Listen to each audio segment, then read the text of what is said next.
Hello, welcome back. Today I'm going to make some fantasy coasters, and for the back to protect it I'm going to be using some liquid latex. This is the first time I've used it. I was actually quite surprised at how liquid it was, but what I'm going to do is I'm going to spread it so that it protects the edges of my coasters.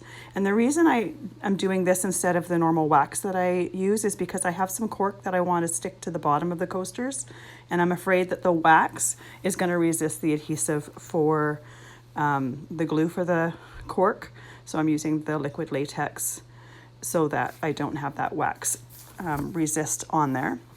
So once I've got it on there, I wait for it to completely dry, and when it's dry, it's clear like this.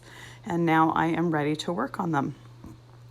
So I have these old containers that I am reusing to lift them up off my surface so that I can work on them. And the nice thing with the liquid latex is it's a little bit sticky, so it kind of grips these containers a little bit, which was quite handy. So I have some gold mica in my resin here. It's a Pearl X. I will list exactly what color it is down below. And I am going to just pour the first layer on the whole surface of the coat. So now I'm going to spread the resin all over, and then I'm going to let it cure. Make sure it's all completely covered and let it cure. So I need to take my heat gun and remove all the bubbles. I'm also using it to help the resin flow over the edges, because I do want to have the resin flowing over the edges. I just don't want it on the back. So this is day 2. I've got my first layer, and it's just a really pretty pink color shift paint that I'm using to color the resin for this layer.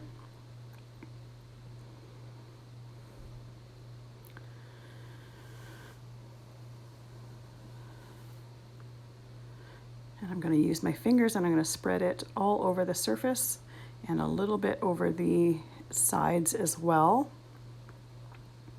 Make sure that every part is being covered.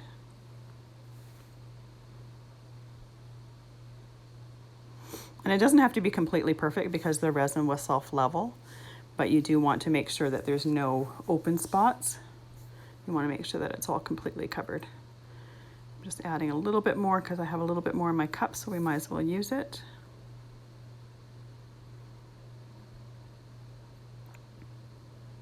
And then I'm going to add my clear line right at the edge of the wave there.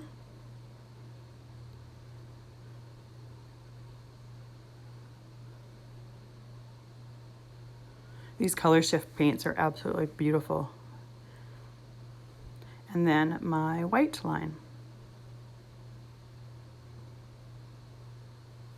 And for this white, I've used the Mix-All white, just to try it out a little bit with the color shift paints in the resin.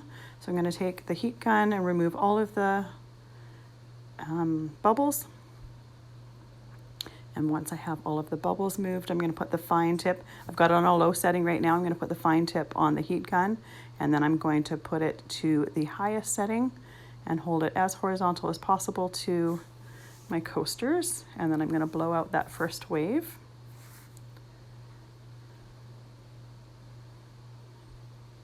And once I have it exactly how I like, I'm going to let it sit. That one at the top there, I didn't have a white line left at the end of my edge of my wave, so I'm just adding a little bit more. And then might as well add it to all of them because I've got it there. So I'm going to use the torch. The torch just helps the bubbles, the cells from the white pop a little bit. So this is day 2. I've got some purple color shift paint within my resin today. I really like the combination of pink, purple, and blue when I'm doing these, so those are the 3 colors that I'm using.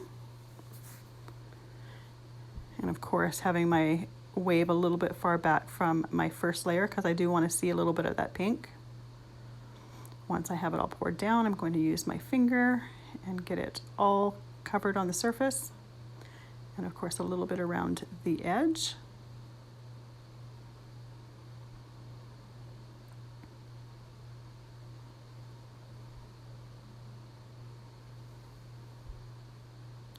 And then I put my clear layer right at the edge of that wave. That's just going to help that white flow a little bit better on top of the purple.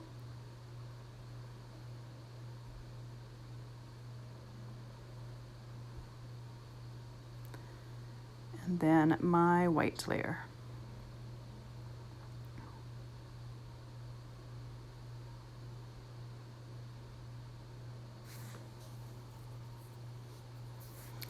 And again, we've got the heat gun on the low setting, just removing all of the bubbles that have come to the surface. And then I'm going to put my fine tip on, put it on a high setting, and I'm going to blow that white out over the purple.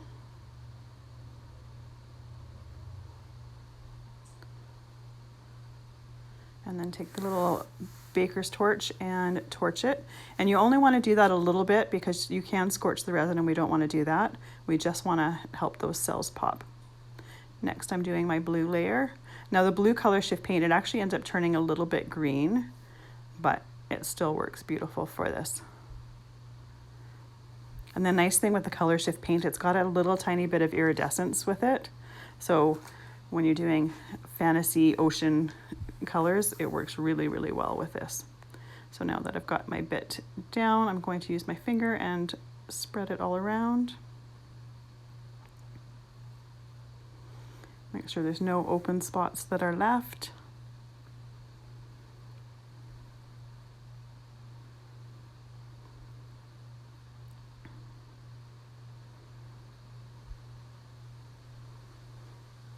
And then I'm going to put my clear line.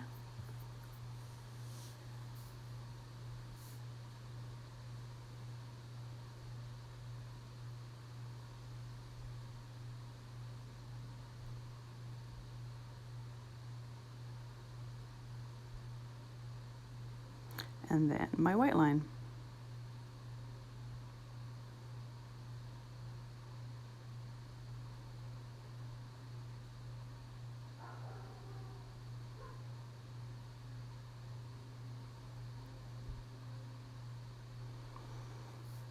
And now I use the heat gun to remove all the bubbles that have risen to the surface.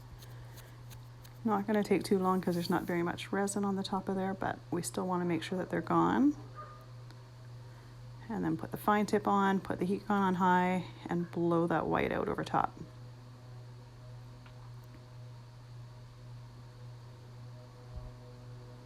And then lightly torch with the torch and let that cure. So that little flash there, I always cure it with, when I have a piece that's small enough, with a container over top of it. It helps the dust not get into it as easily. And I find that I'm picking little bits out much less if I have it covered and protected. So just a little tip, I usually use just dollar store containers, so they don't need to be anything expensive, but you want to make sure that they're not touching any part of your project. And you can usually see through them to see if there's something that you need to pick out, which is what I like about them. So I'm putting a couple clear coats on these coasters because I don't want to have the ridge from the waves. Because if they're going to be used, that's going to make it a little bit unstable. So I'm covering it with a couple coats of clear just to completely flatten the top. You still get to see the beautiful ocean, but you don't have a ridgy surface to it. So I've got my coat down, popping all the bubbles. And obviously you don't have anything to blow out here. So this is after it's all completely dried and I've got my several coats of resin on there. So I'm just testing out how easy it is to take little backs or little resin drips off. They do come off fairly easy. I still prefer the wax and the heat gun with the knife method. I find that just a little bit easier, but if you don't want to have wax residue on the backs of your pieces, this is definitely a good way to go. So now we've got a perfectly clean back. I'm using some E6000 glue to glue the cork pieces on. They do have an adhesive, the cork does have an adhesive back to it, but I'm not sure how strong the adhesive is. And I know E6000 is a really good, strong adhesive. So I'm adding that to make sure that it's going to last. And I want to make sure that I've got nice clean edges. I don't have that cork coming out over top. And that is my completed coasters. follow and like for more, and hit subscribe to get notified for more videos.